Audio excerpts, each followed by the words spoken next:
posibilidad, ng tagumpay o kabiguan, ng ligaya o lungkot. Kaya marapat lamang natanggapin si Jesus bilang tagapagligtas at Panginoon. At matapos yun ay panariwain ang katapatan at paglapit sa Kanya bawat araw o day by day. Ang day by day ay naglalayong umalalay sa pang-araw-araw na pamumuhay. Narito po si Kuya Ed Lapis sa mensaheng pinamagatang How Not to Be Hungry.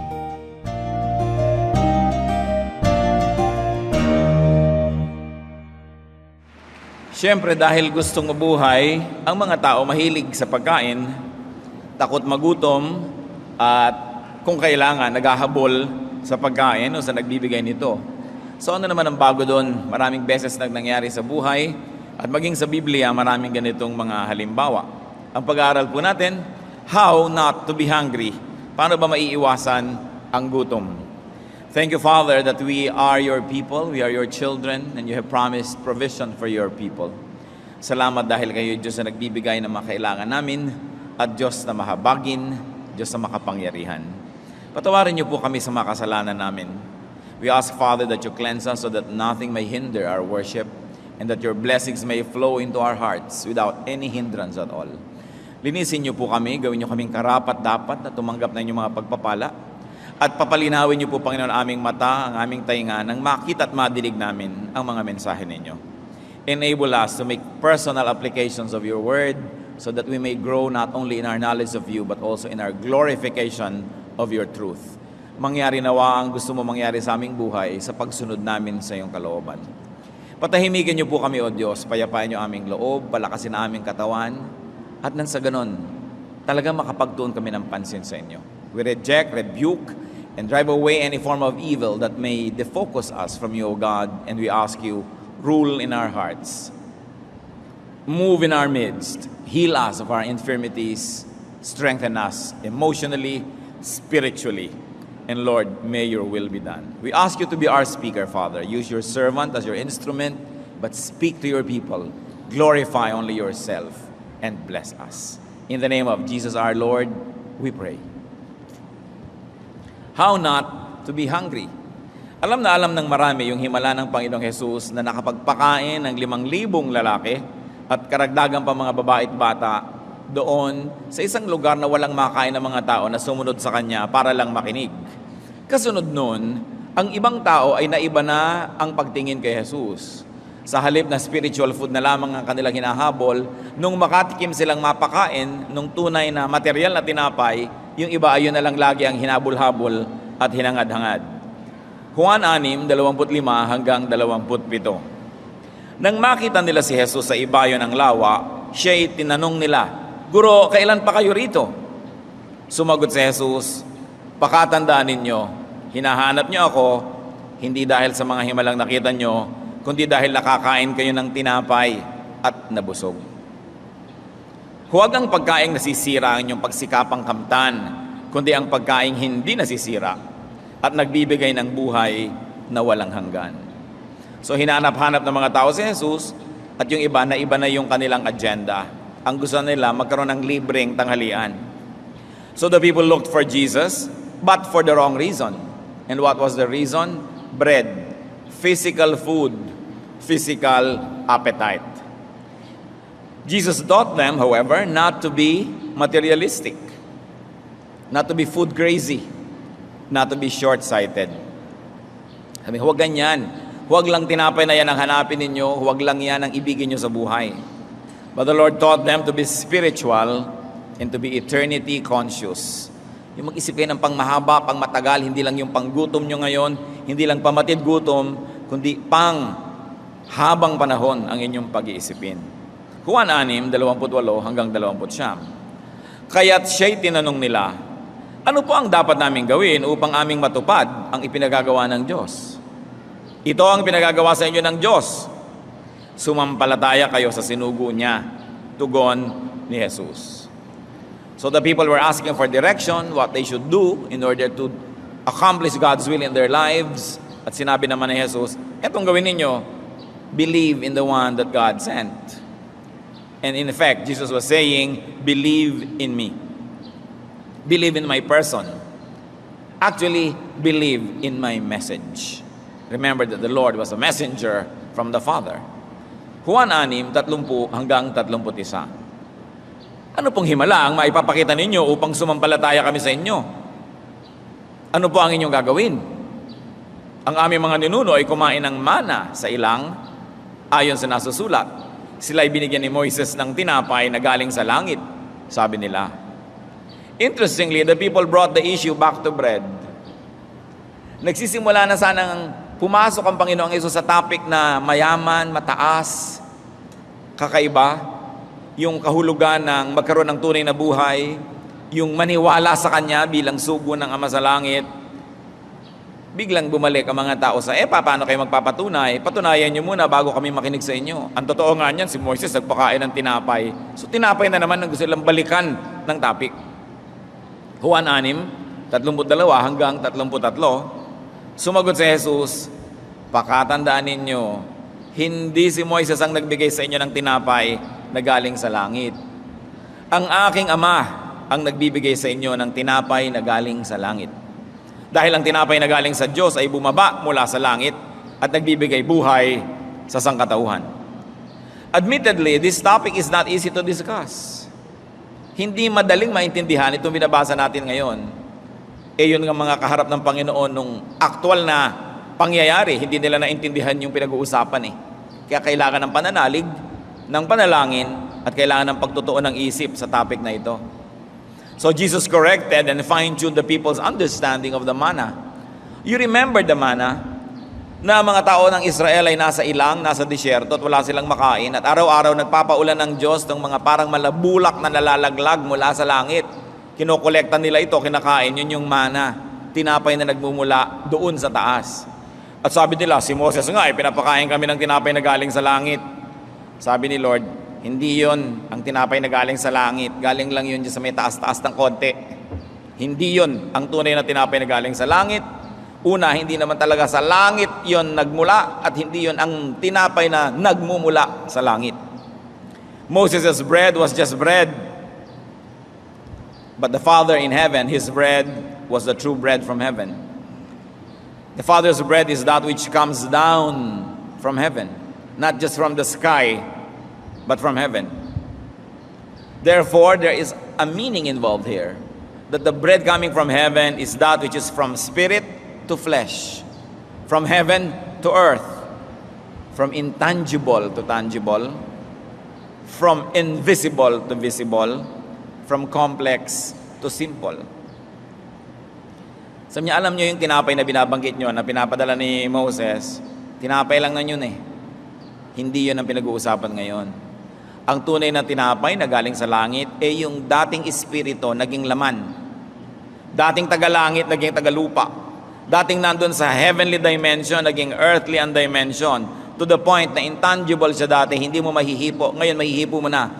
Dating hindi nakikita, ngayon nakikita. Dati napakasalimuot para maunawa. Pero ngayon pinakasimple-simple para maunawa ng tao. Of course, Jesus was referring to Himself and to His message. That which comes from the will of God in heaven, being made flesh, so that flesh could see, touch, hear, and understand the message. May transformation na nangyari. Sabi yung kay Moses na tinapay from there, tinapay from here, kinain nyo, tinapay pa rin. Hindi yon. Pero yung dating hindi tao, naging tao. Yung dating hindi nadirinig, ngayon nadirinig. Sabi, yan ang tunay na tinapay. Siyempre, masalimuot na usapan. Juan 6:33 hanggang 35. Sumagot sila, Ginoo, bigyan po ninyo kaming lagi ng tinapay na ito. Parang yung babae na umiigib sa balon, nung sinabi ng Panginoon, alam mo, mabibigyan kita ng tubig na hindi ka na mauuhaw pa. Bigyan niyo po ako niyan. Sabi niya, ako yun . Ano yun? Paano ka naging tubig? Yun ang naging reaksyon ng babae. So, sinabi ni Jesus, verse 35, ako ang tinapay na nagbibigay buhay.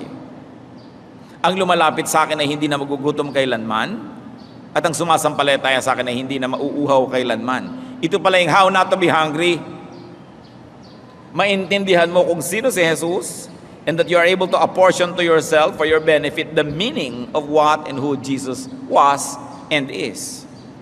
So the people wanted Jesus as bread, and Jesus said, He was that bread. Sa bagay, kung uunawaan naman natin yung mga taong kausap niya, kayo man yun. May sinasabi si Jesus na tinapay na hindi ka na magugutom kahit kailan. So, bigyan niyo naman po ako nito. Sabi niya, ako yun. Paano nangyari yun? Because the Father's bread is Jesus. The Father's bread is the teaching, the message of Jesus. Pag siyempre, literal ka, ginawa mo si Jesus na tinapay, mahirap kang tanggapin, mahirap paniwalaan. Pero, what is Jesus but His message? So, the bread is Jesus, or the bread is the message of Jesus. The essence, the spirit that Jesus brings. The Father's bread is what Jesus said, what He stood for, what He symbolized. Yun ang bread ng Ama na galing sa langit. So, dapat lalampasan mo yung kuko ni Jesus, yung buhok niya, lalampasan mo yung damit niya, at iisipin mo, ano bang kahulugan na narito siya? Ano ba ang kahulugan ng pinagsasasabi niya? At anong kahulugan ng kagustuhan ng Ama na ito ngayon na si Jesus ay nandito, katawang tao, kinakausap kami? Pag naintindihan nyo ng tao, magkakaroon sila ng paglampas sa kanilang mga kakulangan. There will be transcendence of the material to the spiritual.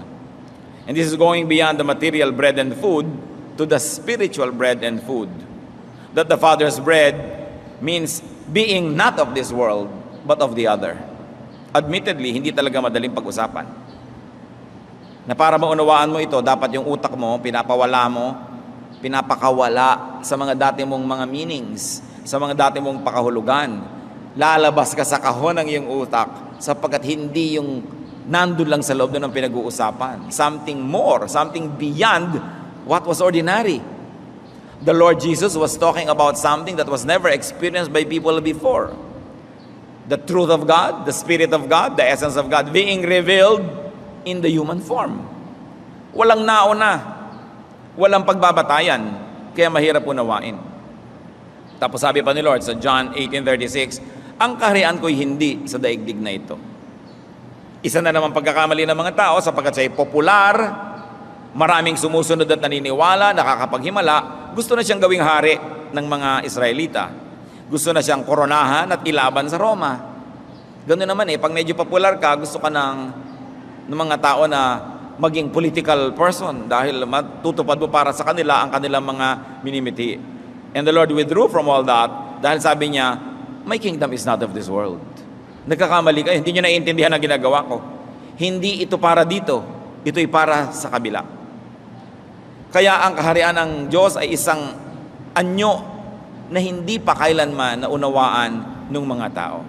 The kingdom is not of this form, and the kingdom is not in this form. Juan 6:4. Sapagkat ito ang kalooban ng aking Ama. Ang lahat ng kumikilala at sumasampalataya sa anak ay magkakaroon ng buhay na walang hanggan. At siya'y muli kong bubuhayin sa huling araw. Said simply, belief in Jesus, God's Son, means salvation. Pero pagka natili po ang tao sa ganong simpleng pakahulugan, hindi niya talaga maintindihan yon. Kasi pag sabing, believe in the Lord Jesus and you will be saved. Tapos mo, ikaw, you believe in Jesus, yes, o save ka na. Ganun lang ba yun? It's not only a matter of believing that Jesus is the Son of God, but believing in the message brought by Jesus. Believing in the message personified by Jesus, and it brings eternal life. There is an oversimplification that happens in the religious teaching. Pumikit ka, magsisi ka na yung kasalanan, itaas mo ang iyong kamay, tanggapin mo ang Diyos, toink, ligtas ka na. Pwedeng mangyari yun kung lubos na naunawa ng tao yung kahulugan ng ginawa niya. Kung naiintindihan niya yung mensahe ni Jesus. Sapagkat the medium is the message. The messenger is the message. Jesus is the message. So pag naniwala ka doon sa Kanya na nandyan siya, pero hindi mo naman naiintindihan yung message niya, kalahati pa lang yung paniniwala mo noon. Wala pa yun, di pa yun buo. Kaya magtataka ka, maraming mga tao, tigmak pa ng luha, umiiyak-iyak, gumikisay-kisay pa nung tinanggap si Jesus. Tapos 3 buwan, 5 buwan na, wala naman nangyari. 10 taon, makasungit pa rin. 15 taon, 3 pa rin ang kirida. Wala naman talaga nangyari. Kasi hindi naman naunawaan kung anong ibig sabihin na tanggapin si Jesus. Marami kasi yung mga evangelist na pinapadali, pumikit po kayo, A, accept that you're a sinner, B, believe in Christ, C, confess Christ, at ligtas na kayo. Well, that formula really is true. But it is true only if you understand what it means deeply. It's an oversimplification of a very complex truth. No? So hindi naintindihan ng mga tao yung nangyayari na, ewan ko kung naiintindihan nyo ngayon, pinag-uusapan natin. No? Kung sabi nyo, ano ba ito pinag-uusapan natin? Hindi kayo nag-iisa dahil yung mga kausap niya, hindi rin naintindihan. Juan 6, 41 hanggang 43. Nagbulong-bulong nga naman Hudyo dahil sa sinabi niyang, ako ang tinapay na bumaba mula sa langit. Sinabi nila, hindi ba ito si Jesus na anak ni Jose? Kilala natin ang kanyang ama't ina, hindi ba?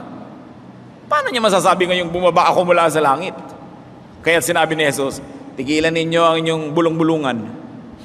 So, ano pinagsasasabi niya? Kung meron sa inyo diyang kakalabit, ano pinagsasabi ni Pastor Ed? Hindi ko maintindihan. Kasama kayo sa club na ito. Ano ba itong pinag-uusapan natin? Hindi natin maintindihan. No? Sabi niya, paano siya naging tinapay? Paano siya bumaba sa langit? Hindi ba pinanganak yan ganito at ganyan? Alam natin yon. Dahil talinghaga na ang takbo ng usapan ni Jesus, yung mga tao nandito pa rin sa mababang antas. Hindi na niya sinasabing tunay akong tinapay na nakita niyo, tatatatan, bumababa mula sa langit. No? Wala naman talagang ganun. Ibig niya sabihin, yung ideya pa lang, ngayon totoo na. Yung guni-guni pa lang nun, ngayon eto, flesh and blood. May paglilipat ng katotohanan mula sa invisible to visible. So sabi, mula sa langit, patungo sa lupa. Hindi naman necessarily galing sa taas sa mga ulap, pababa, para manggaling sa langit, patungo sa lupa Kasi alam naman natin na yung planeta ay bilog. Kung taga-Australia ka, di yung langit nasa baba ng nasa taga-Canada. Di ba? So hindi talaga yung taas-baba ang pinag-uusapan. But from one dimension of reality to another. The people once again brought down the discussion to earthly levels because they said, kilala natin ang mga magulang niya, hindi siya galing sa langit. Juan 6, 46 hanggang 48. Hindi ito nangangahulugang may nakakita na sama. Ang nagmula sa Diyos, ang tanging nakakita, sama. Pakatandaan ninyo, ang sumasampalataya sa akin ay may buhay na walang hanggan. Ako nga ang tinapay na nagbibigay buhay. No? Sabi niya, ang nakakakita lang sama ay yung nagmula sama. Pero mga kapatid, you must remember na ang tao ay galing sa Ama. So dapat lahat ng tao nakakakita sa Ama. Dahil sa Ama naman galing lahat ng tao. Ang Diyos ang lumikha sa tao. Pero anong nangyari? Anong naging ministry ni Jesus? Sapagkat sa tagal ng panahon, ang tao ay nabulag na, hindi na nila nakikita ang Ama. Sila ay napuno na lang ng relihiyon, nabawasan ng tunay na espiritualidad, hindi na nila naiintindihan ang dapat maintindihan. At yan ang mission ni Jesus, para buksan muli ang mata ng mga tao, to make God visible, to make God audible and tangible through Him and through His message. To help people therefore become born again, so that they may transcend their former level of existence and they may go up to a higher level of existence so that they will see higher things. At yun ang tinatawag na born again experience. Once more, hindi lang kasimple yun, na pumikit ka, itaas mo yung kamay, born again ka na. Yung magkaroon ka ng bagong mata para makita mo yung dating invisible sa'yo. Magkaroon ka ng bagong tainga na madidig mo yung dating hindi nadidinig at nauunawa ng tainga mo. Ma-appreciate mo yung mga tungkol sa Diyos na dating hindi mo na-appreciate, naiinis ka pa nga, nahihirapan. Pero pag nasabi mo ng God, how wonderful is your law.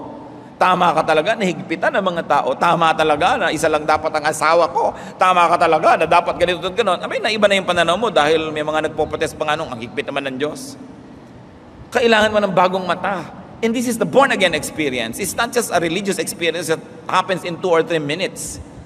It's a process whereby you change the way you look at reality. Kumbaga may mga takipang yung mata dating madidilim na salamin, unting-unting nawawala yon hanggang nakakakita ka ng malinaw. Sinasabi sa Corinthians, now we see in the mirror dimly, but then we will see face to face.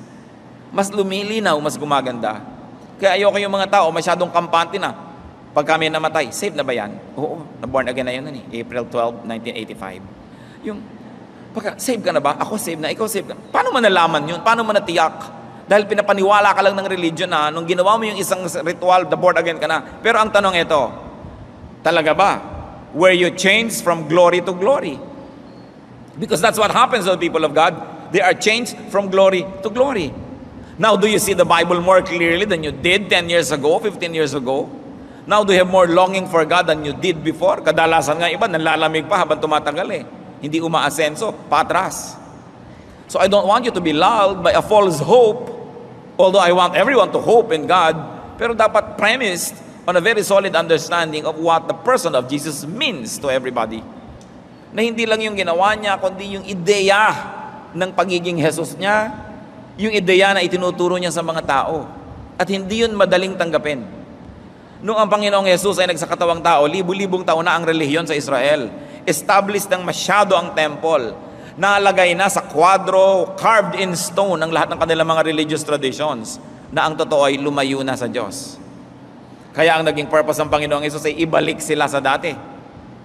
Sabi ni Jesus, you have heard that it was said, A, but I'm telling you it's B. So you see, yung naging A na sa tradisyon ng Israel, hindi na yun ang gusto ng Diyos. Ipinababalik niya sa B. Kasi, nalayo na sila.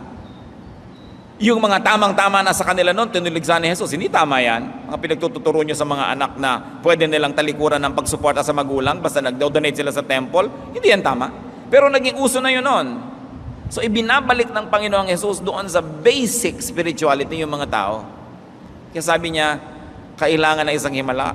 Kailangan na yung buong ideya na kalooban ng Diyos, maging tao, maging flesh, madinig, makita. Sapagkat ang layo na ng utak ng tao sa spiritual na bagay.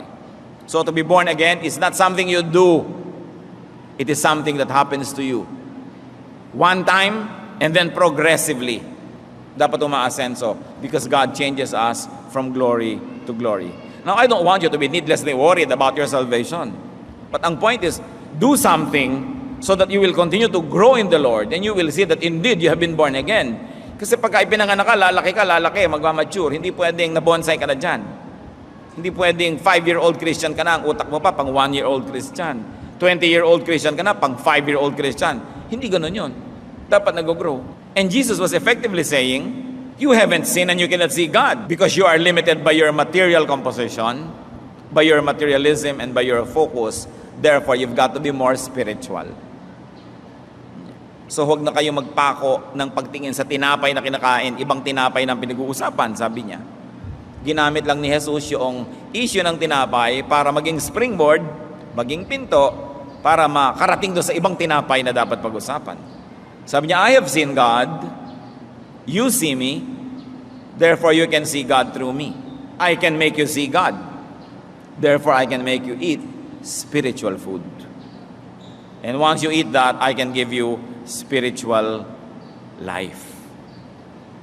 Kaya mahalaga, pagka nagkakaroon tayo ng search for God, yung confession, yung pagkilala ng kasalanan, pagsisisi, pagbabalik loob, because we have to be purified so that we can see what must be seen.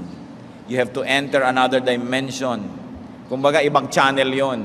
Kailangan makarating ka doon sa channel na yon para mo siya makita. Juan 6, 49 hanggang 51. Kumain ng mana ang inyong mga ninuno nang sila'y nasa ilang, ngunit sila'y namatay. Narito ang tinapay na bumaba mula sa langit upang ang sino mong kumain nito ay hindi na mamatay. Ako nga ang tinapay na nagbibigay buhay na bumaba mula sa langit. Mabubuhay magpakailanman ang sino mang kumain ng tinapay na ito. At ang tinapay ay ang aking katawan na ibibigay ko upang mabuhay ang sangkatauhan. Sabi niya, hindi ba yung mga ninuno nyo noon, yung pinagmamalaki nyo na kumain ng bread ni Moses, nangamatay din naman silang lahat, di ba? So, ibig sabihin, yung kinain nilang tinapay, hindi yun yung pinag-uusapan. Material bread yon. But that which eats the bread from heaven will never die. And I am that bread. Sabi ganoon, ako yun, katawan ko. No? Sabi niyo, if you ate the living bread, if you ate me, if you ate my flesh, you will live forever and you have eternal life. Tandaan niyo mga kapatid, dalawang diskurso ang nangyayari, yung metaphor, yung talinghaga ni Jesus, at yung pagpipilit ng mga tao na ang pinag-uusapan ay material bread. Ha? Kaya hindi magtugma. Juan 6:52, dahil dito ay nagkaroon ng mainitang pagtatalo-talo ang mga Hudyo. Paano maibibigay sa atin ng taong ito ang kanyang laman upang makain natin? Yun ay pinagpipilitan nila. Sabi, ayan, hindi lang pala siya tinapay. Siya ang kakainin natin. Ano tayo? Cannibal? So nagkagulo. The people insisted on the material and the physical level of discussion. At Juan 6 na po, narinig ito ng kanyang mga alagad at marami sa kanila ang nagsabi, mabigat na pananalita ito. Sino ang makakaunawa nito? At Juan 6:46, mula no ay marami sa kanyang mga alagad ang tumalikod at hindi na sumama sa kanya. Sayang, nando na sila, kumalas pa. Kasali na sila, tumalikod pa dahil hindi nila maintindihan. Pag may hindi naiintindihan ng matalino, nagsisikap siyang hukayin o abutin ito. Pag may hindi naiintindihan ng mangmang, tumatalikod na lang siya, papadaliin na lang niya ang kanyang buhay, doon na lang siya pupunta sa dati na niyang naiintindihan pa. Kaya merong lumalago at merong hindi. Many disciples left Jesus. Why did they leave Jesus? Because all they wanted was easy, traditional teaching. Hindi nga naman tinuturo sa mga templo yung mga tinatinapay issue na yan. Madali doon, dalit mo yung baka, dalit mo yung kambing, dalit mo yung ibon, ihain mo, mag-donate ka, magdasal ka ng konti, tapos ang religion mo, okay ka na. So ito, pinag-uusapan na ito ng mga tinatinapay, nag-alisan sila. No? Ayaw nila nang hindi nila maintindihan. Sadly, this still happens today. People want Moses. People want traditional thinking. People only want traditional theology. Jesus was taking them out of old religious boxes and frames. Nung nilikha ng Diyos ang tao, nagbigay siya ng mga kautusan, mga turo, pagdating ng panahon na si Jesus ay naglalakad sa balat ng lupa, naiba yung mga turo na yon. There was accretion, there was a lot of editing, there was a lot of transformation that happened in the teachings. Because human beings sat at the top of these organizations. Meron silang mga leader, meron silang mga priest, meron silang mga scribes, na ang dami-dami na nila ipinagdadagdag, pinag-ayos-ayos to preserve their own class. Siyempre, yung mga kalalakihan na nangunguna, lalo nilang sinolidify yung leadership position ng mga men. Kaya ang ginawa nila, sobrang lang ipinakadiin-diin ang halaga ng lalaki. Tulad, pag nagbibilang ng tao, may census, hindi binibilang na yung babae. Samantalang kung babalik kami yung paglikha, man and woman, male and female, God created them. No? The man and the woman together constituted the image of God. Pero sa pagtagal, sa culture ng Israel, nabaliwala yung babae. So binigyan muli ni Jesus ng halaga. Kaya nung si Maria ay nakaupo sa kanyang paanan, si Maria hindi yung ina niya, yung kapatid ni Marta, at si Marta ay nasa kusina at pinipilit niyang bumalik si Maria doon sa kusina where the woman belonged according to their culture. Sabi ni Jesus, hindi siya alis dito. Napili niya dito na mag-aral. She chose the better portion, it will not be taken from her. So ibinabalik ni Jesus yung halaga ng babae na sa pagtagal ng relihiyon ng Israel, nabaliwala si babae. So hindi lahat ng makikita mong itinuturo ng relihiyon nila, yun ang original na nanggaling sa Diyos. Sobrang nataas yung lalaki, nawala ng halaga ang mga bata. Pag bata ka pa, wala kang kwenta. Kaya nung si Jesus ay dinadalhan ng mga bata, tinaboy ng mga disciples, nagalit sila, alisin ang mga bata ito, alisin. Kasi sa panahon nila na yon, walang kwenta ang bata. Pero anong ginawa ni Jesus? Huwag niyo silang pigilin. Kinuha pa yung mga bata, kinalong, binless. So binapalitan niya yung tradisyon na yon. Yung sobrang pagpapahalaga sa mayayaman at saka sa mga taga-templo at mga religious leaders, iniba rin niya. Kaya nung nagpunta siya doon sa Jericho, saan siya nagpunta? Sa bahay ni Zacchaeus, isang chief tax collector. Hindi siya nagpunta sa bahay ng priest, hindi siya nagpunta sa bahay ng scribe na insulto yung mga religious leaders. Ba't pupunta-punta siya dito tapos sa bahay ng makasalanan siya pumupunta? At nakita nyo ang pagpapawalang halaga ng relihiyon ng Israel noon sa mga babaeng nagkasala, papatayin, babatuhin, tapos yung lalaking kaulayaw, hindi babatuhin. Diba? A woman was caught in adultery and she was going to be stoned to death. And then the Lord said, bakit? Sinong walang kasalanan? Maunang bumato. Walang nangahas. Ba't ito lang babatuhin yung lalaki? Hindi. No? So once more, pinapahalagahan ng Panginoon yung babae. Kaya ang dami-daming babae sa ministry niya. Mga bata, binigyan niya ng halaga. Pagkatapos yung mga latak ng lipunan, mga makasalanan, mga tax collector, hindi yan binabati ng mga pare.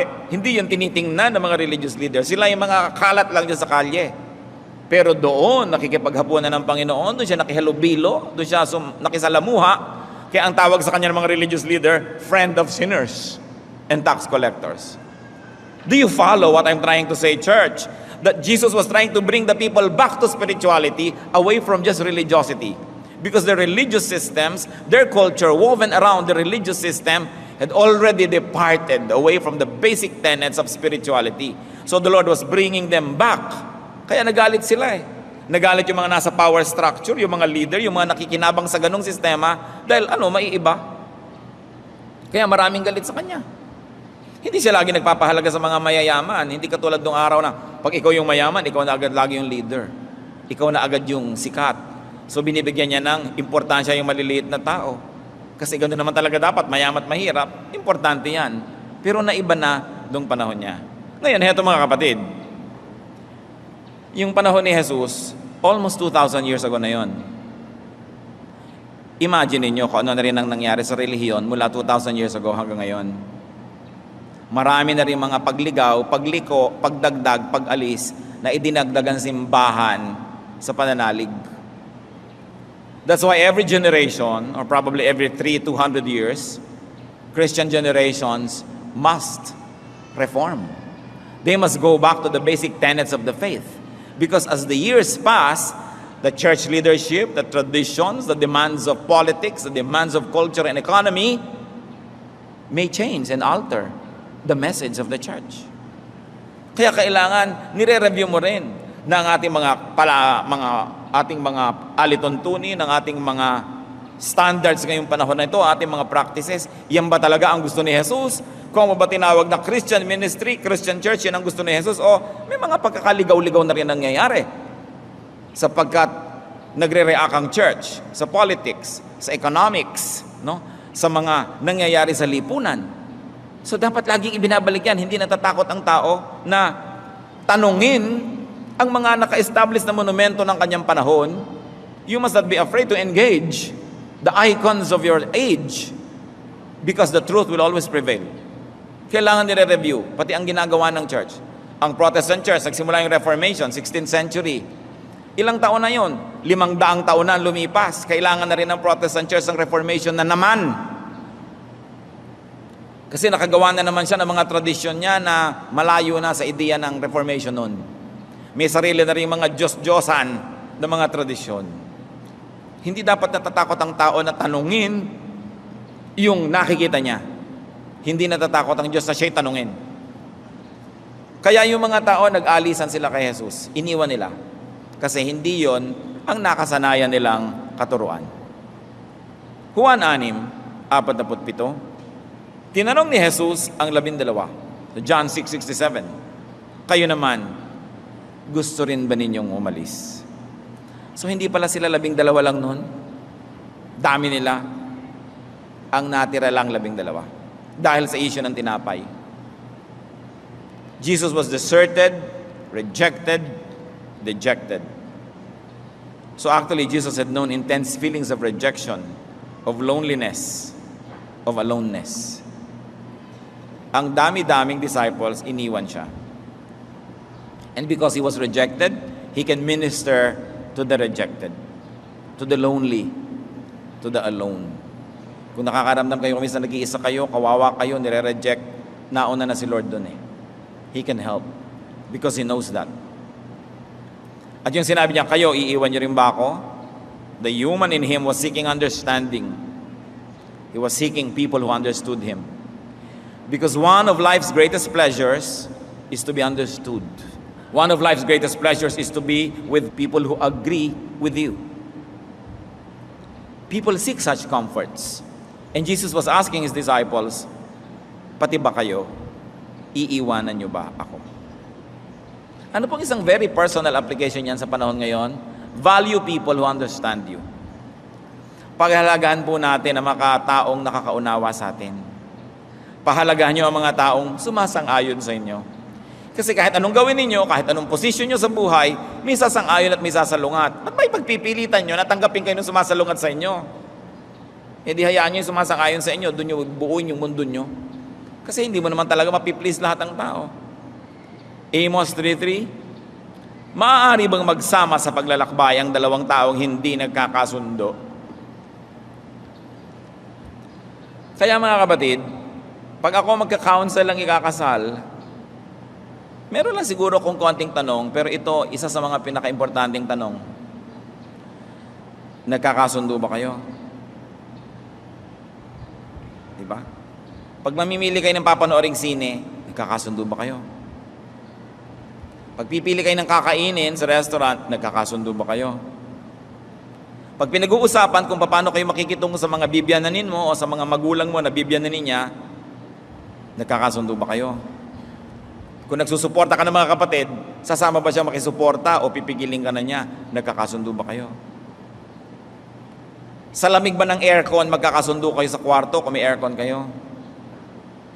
Pagka ba may pipiliin kayong sasakyan, saan nyo gusto sumakay? Sa harap, sa likod, nagkakasundo ba kayo? Yun lang manonood kayo kuminsan sa sine, merong gusto harap na harap siya para halos matalsik ka na siya ng tubig doon sa sine. Meron man gusto ang layo-layo dahil hihilo siya sa malapit, nagkakasundo ba kayo? Dapat nyo i-consider ha. Kasi mahirap mabuhay na yung kasama mo, hindi mo kasundo. Sa alat na lamang at asim ng sinigang, hindi kayo magkasundo. Ititing ang kurtina nyo ba, pula o azul, hindi kayo magkasundo. Ang bata ba, papalakihin mo ang English speaking o Chinese speaking, hindi kayo magkasundo. Bakit ka sasama sa tao na laging mayroong hidwaan at laging may tunggali? Hindi masarap ang ganung buhay. Ngayon, kung nakapag-asawa na kayo, hindi kayo magkasundo, pasensya kayo. Diba? Asawa nyo na Gumawa kayo ng paraan para magkasundo. Meron naman kasi hindi na sila magkasundo 20 years ago. Pag nakita kayo sa reunion, hindi pa rin sila magkasundo. Hindi sila nag-grow. Wala silang nagawa para magkasundo man lang o to meet halfway. Yung pinagtatalunan nila, pinagtatalunan pa rin ngayon. Boring life. So gumagawa tayo ng paraan. And remember, also an aside, we can minister to people through our understanding. Yung nauunawaan mo lang siya. Kuminsan, counseling, talaga namang imposible yung kaso niya, hindi mo makampihan, hindi mo ma-encourage gawin yung gusto niya, pero inawaan mo lang siya. I understand, naintindihan kita. At yun lang malaking comfort. Alam nyo ba na isa sa mga gifts that we can give to people is a gift of understanding? Lalo kayo magulang, ang laki na talaga ngayon ng gap ng generation, sobrang laki na. Sa sandaling panahon ang lumipas, pero wala sigurong generation sa buhay ng tao sa buong planeta na ganito kalaki ang generation gap dahil sa technology. So dapat ang magulang inuunawa ang anak at ang anak inuunawa ang magulang. Kasi talagang may nangyaring pagbabago sa mundo dahil sa technology. So dapat the generation should reach out to one another so that there could be more harmony. Meanwhile, balik sa kwento, Juan 6:68 hanggang 69. Sumagot si Simon Pedro. Remember, tinanong, kayo rin ba aalis? Panginoon, kanino pa po kami pupunta?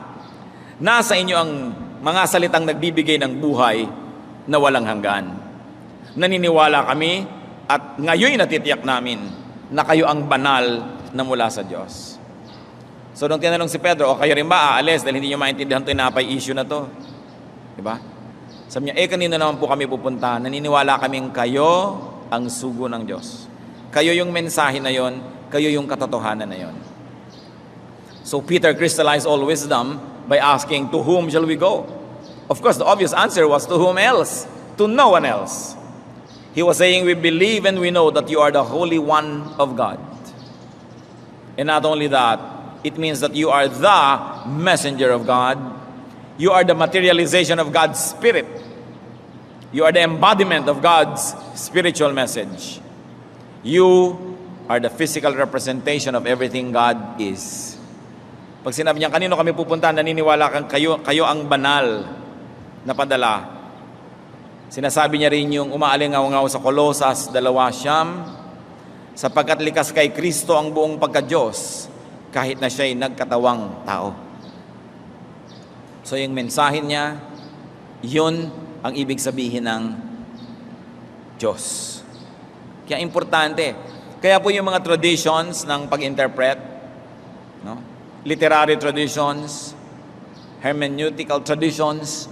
Dapat nire-review mo rin yan eh. Hindi naman kung mo lumaki ka dito sa sektang ito, sa grupong yon, dun sa ganung kongregasyon, lululunin mo ng buong buo yung pagtingin nila sa pag-interpret ng salita ng Diyos. Kasi pag nagkamali ka ng interpretation, lugi ka eh. So dapat nire-review mo talaga yan. Pinagko-compare mo, alin ba talaga ito? Napakahalaga. Sapagkat ang salita ng Diyos ang nagbibigay buhay. Paano kung yung nakukuha mo salita ng Diyos distorted? Paano buhay ang mangyayari sa'yo? Kaya naman yung iba nakakakain na ang dami-daming salita ng Diyos, wala pa rin kabuhay-buhay, so nag-aaral sa balutan, naghahanap kung saan sila mapapakain. At ikaw ang nakakaalam kung napapakain ka, ha? Ikaw ang nakakaalam dapat kung nabubusog ka at may nangyayari sa kaluluwa mo. Ikaw lang makakaalam na walang iba. So you will know that God is becoming relevant in your life. And this is a technique. May technique kasi pag binabasa mo, ini-interpret mo, may technique. At pag yung technique mo is not bringing the results, you've got to change your technique. Because you're not being fed. Look what happened to Israel. They could not understand that God would become flesh, the center of biblical teaching about Jesus. Because the technique of their scholarship was wrong. They over-relied on their priests, on their scribes that gave them nothing but lifeless traditions. Hindi lumulukso ang espiritu nila, hindi lumulundag yung kanilang kaluluwa. Wala silang nararamdamang apoy sa kanilang dibdib kahit nagsasalita yung mga speaker nila. Kaya nung madinig na rin kay John the Baptist, nung marinig kay Jesus, kahit nasa gubat, kahit nasa ilang, nasa disyerto, punta sila sapagkat nararamdaman nila na napapakain sila ng buhay na tinapay galing sa langit. Kayo makakaalam nun kung napapakain kayo o hindi. Kaya yung mga iba, ayoko na yan, mahirap, umalis na lang. Pinadali ang buhay nila. Maraming ganun eh, pinapadali. Kung nabubuhay ka, nabubuhay ang espiritu mo sa pakikinig sa ganung messages, ang layo-layo naman, nasa ano pa? Ilang kilometro, dito na lang ko sa amin, malapit. Ganon din yan, salita din yan ng Diyos. Dapat ka kasi maghanap buhay, dapat gumawa ka ng paraan na yung kinakain mo, buhay. Di ba, kahit nga kumakain ka ng salad, fresh salad, buhay pa yun, buhay pa yung prutas, buhay pa yung gulay, nabubuhay ka. Kakain ka ng corned beef, 5 taon ang patay ang baka. Naisip niyo ba yun? Nakalagay expiration 5 years later. Kailan namatay ang baka? So kumakain ka 5 taon ang patay ang bakang ito. Ngayon ko palang kakainin. So bakit ka nga hindi magkakakanser nun? Kakakain mo ng sobrang patay na. So pati yung Word of God, dapat yung kinakain mo, buhay na buhay, nagtatatalon. Alam mong may nangyayari sa'yo kasi fresh. And only the Spirit will be able to tell it. Nothing else and no one else. So needless to say, only a few stayed with Jesus. Baka tuloy magalit sa akin ng mga corned beef companies. Pero isipin nyo rin yun, kumakain kayo halimbawa ng mga ganyan, di ba? Ang tagal-tagal ng patay ng karne. So you're eating dead carcass. No? Anyway, nag-alisan yung maraming tao. Konti lang natira. But Jesus' main mission was to give spiritual food. What can we learn from those who sought Jesus and stayed with Him? Prioritize your spiritual growth. Para ka naman pumunta kay Jesus, maraming tinawid yung mga tao noon. Ayun lang yung synagogue sa tabi nila, nilalampasan pa nila. Ayun yung temple, hindi sila doon umaattend. Pumupunta sila doon sa mga ilang, sa mga disyerto. Gumagawa sila ng paraan.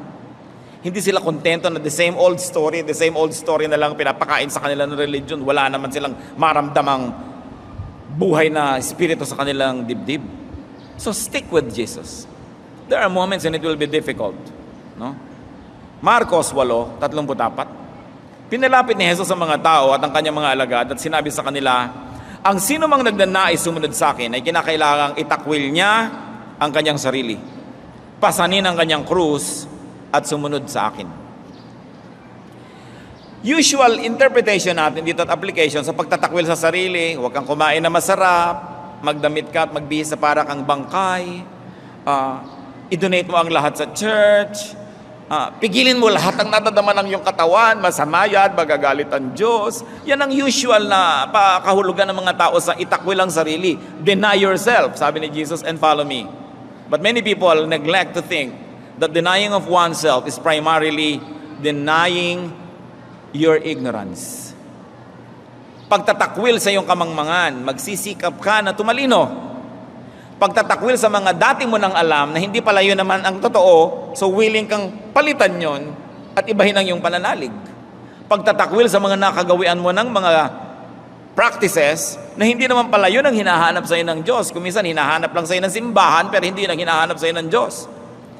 Paglabas sa kahon ng pag-iisip mo dati para magkaroon ka ng true born-again experience and a new life, yun ang pagtatakwil sa sarili, to deny yourself of what has been, of what is convenient, what is traditional. Because now you have to walk on uncharted territory, you have to cover new ground because this is a new life. How can you have a new life if it's old ways anyway? Meron ba namang bagong buhay na lahat ng element yung dati rin? May mga bago. So merong mga insecurities yung mga tao, so magpapalit pala ako ng system, magpapalit ako ng pamamaraan.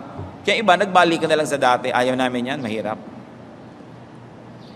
So to deny yourself is not only to deny yourself of pleasure, of good things, because God naman wants you to have good things, but primarily to deny yourself of preconceived notions of what spirituality should be, to be willing to be changed by the words of Jesus.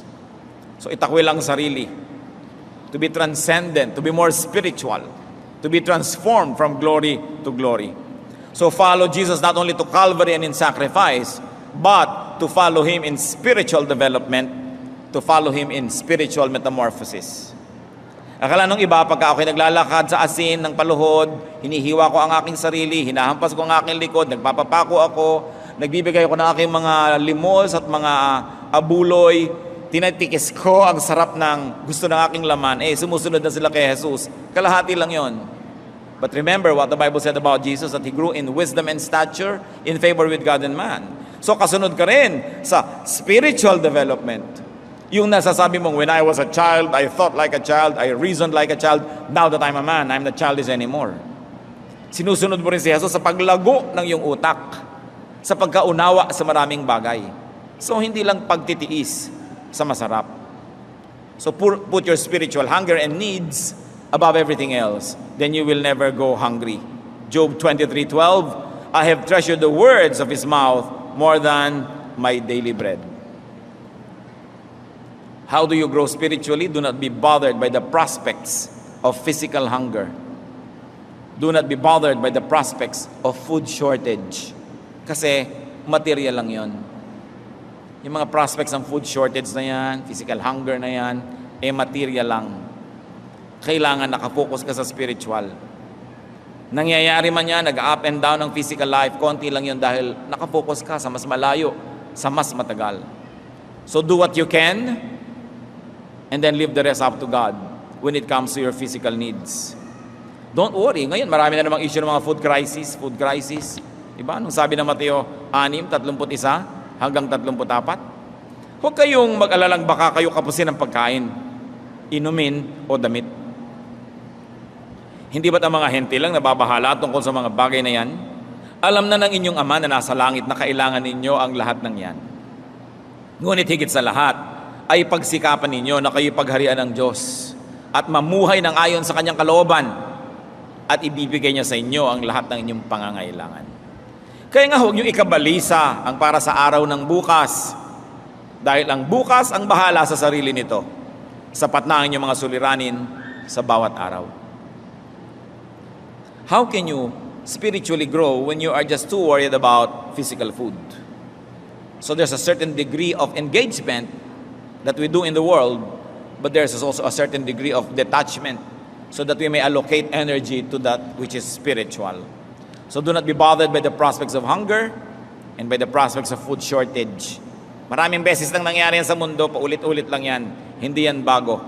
Mateo 6:27, sino sa inyo ang makapagpapahaba ng kanyang buhay ng kahit isang oras sa pamamagitan ng kanyang pagkabalisa? Huwag kayong mabalisa, wala rin naman mangyayari pagkakabalisan nyo. Unahin nyo ang Diyos, unahin nyo ang mabigyan siya ng kuluguran, at siya ang bahala sa inyo kung siya natutuwa sa inyo. Kung gusto ka bang pagpalain ng Diyos, sino naman makakapigil? At kung ayaw kang pagpalain, sino makakapilit? Kasi may unahin ninyo na pagharian kayo ng Diyos. 2 Korinto 9:8, magagawa ng Diyos, pasaganain kayo sa lahat ng bagay at higit pa sa inyong pangangailangan upang may magamit kayo sa pagkakawang gawa. So sabi, don't worry about that. How not to be hungry? Don't think of just material food. Food for the spirit is what you must prioritize. Although, of course, you must engage the daily needs. Pero hindi naman tayo naghahanap buhay para lang yun ang gawin ang gawin. Hindi ka nabubuhay para maghanap buhay. Naghahanap buhay ka para magkaroon ka ng ikabubuhay, at pag naroon na sa kamay mo ikabubuhay, magkaroon ka ng tunay na buhay. So hanap buhay lang yun, hindi yun ang buhay mo. So how not to be hungry? Choose what hunger to prioritize. Spiritual hunger. Dahil sabi ng Panginoon, ask and it will be given you. Seek and you will find. Knock and the door will be open to you. Many people always love to apply it materially. Ask for bread, ask for bread. Ang talagang sense ng pangako na yon is a spiritual one. Ask for spiritual blessing and it will be given you. Seek spiritual blessing and it will happen to you. Knock at the spiritual door and the door will open to you. In these days of hunger, in these days of insecurity, stick close to Jesus. How do you address your spiritual hunger? How do you attend to your spiritual hunger? Ama namin sa langit, nagpapasalamat kami sa mga katuruan. Nawa, naunawaan namin ang mga bagay na ito. At kung di man lubos, magsimula man lang kami mag-isip-isip ng mga ganitong bagay, ay maganda na magawa sa buhay. Turuan mo kami, Lord, to move from glory to glory. Na hindi lang yung usual things that are easy to understand. Magbigay kami ng panahon na unawain yung mas mahirap maintindihan.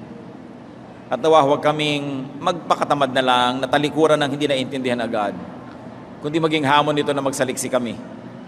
Lord, may we not take an easy way out. Teach us, O Lord, that when there's something we do not understand thoroughly, that we engage it spiritually, intellectually, so that we may move from one degree of understanding to another. Hindi lamang ang alam namin at naunawaan ngayon ang gusto mo para sa amin, gusto mo kaming lumago so that we can be more and more like you. And that means a lot of spiritual transformation. Turo mo sa amin, Panginoon, ang kahulugan ng mensaheng ito sa aming pang-araw-araw na buhay. Manalangin tayo ng personal, mga kapatid. Hingin nyo sa Diyos kung ano ngayon ang pakialam natin sa mensaheng ito. Ano ngayon ang kinalaman niyan sa ating buhay? At nawa, ipakita ng Panginoon kung anong kahulugan na siya ang tinapay ng buhay. Paano natin siya kakainin na hindi tayo naging cannibal? Paano natin pakikinabangan ang pagiging tinapay ni Jesus? Anong kahulugan na yung katotohanan ng dating hindi nahihipo ay nahihipo na? Panginoon naming Diyos, papagliwanagin mo ang aming isip, bigyan mo ng kahulugan ang mga mensaheng ito. Magbulay-bulay tayo panandali. Sabi niya, ask and it will be given you. Ask God for wisdom and ask God for application.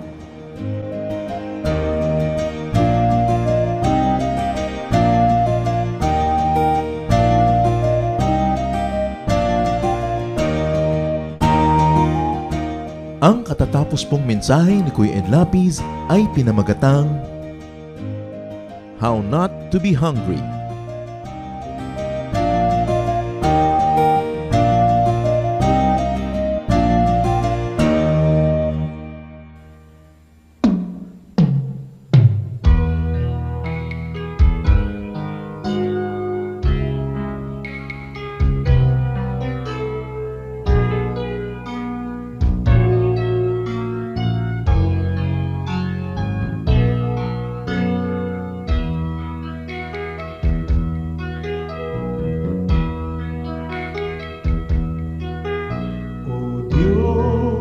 Ang dalangin ko'y iyong tanggapin, na maging karapat-dapat sa iyong paningin. Kung may pag-aalinlangan ang aking paniwalaan ay ikaw. Ang kailangan ko'y iba yung lakas upang di ko natahakin, ligaw na landas sa pagpaparot parito, sa ulat bagyo'y hindi magbabago. Katapatan ko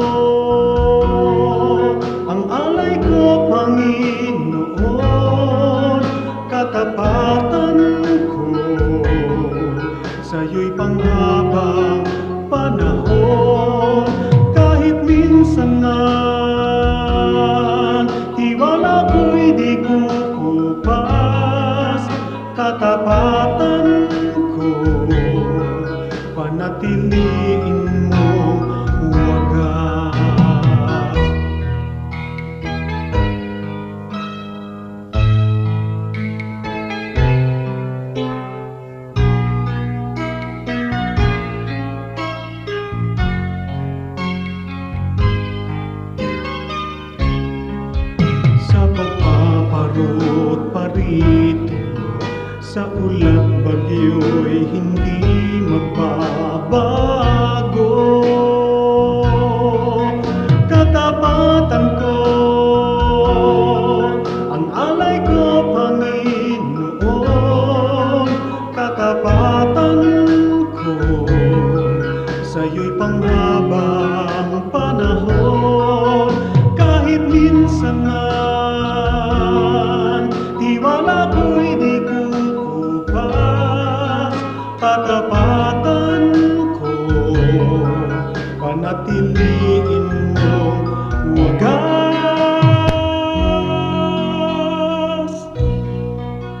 Panatiliin mong wagas.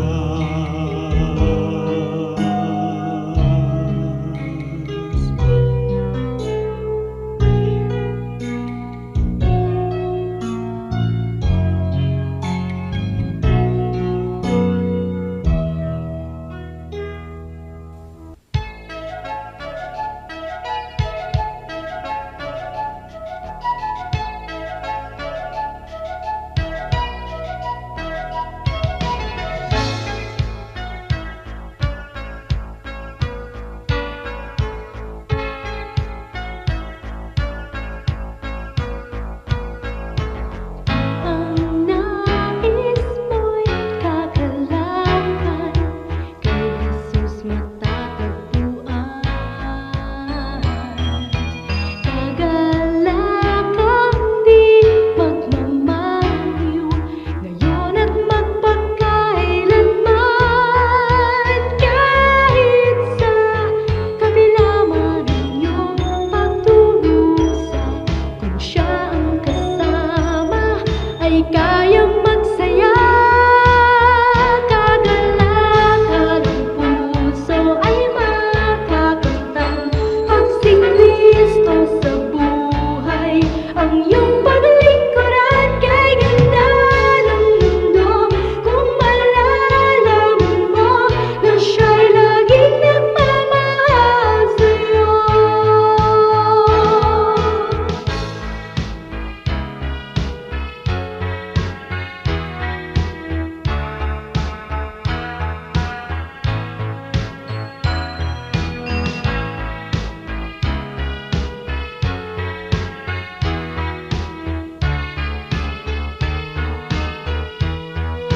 Kahit sa kabila man ang iyong pagdurusa, kung siya ang kasama ay kayang magsaya. Kagalakan ng puso ay makakamtan pag si Kristo sa buhay. Ang iyong paglingkuran kay ganda ng mundo, kung malalaman mo na siya'y laging naghihintay sa'yo. Kay ganda ng mundo, kung malalaman mo na siya'y laging nagmamahal sa'yo.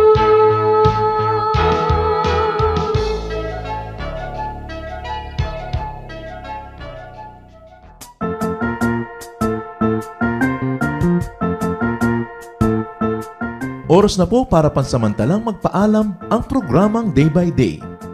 Tayo po'y magsama-sama tuwing ika-6 hanggang ika-7 ng umaga, araw-araw.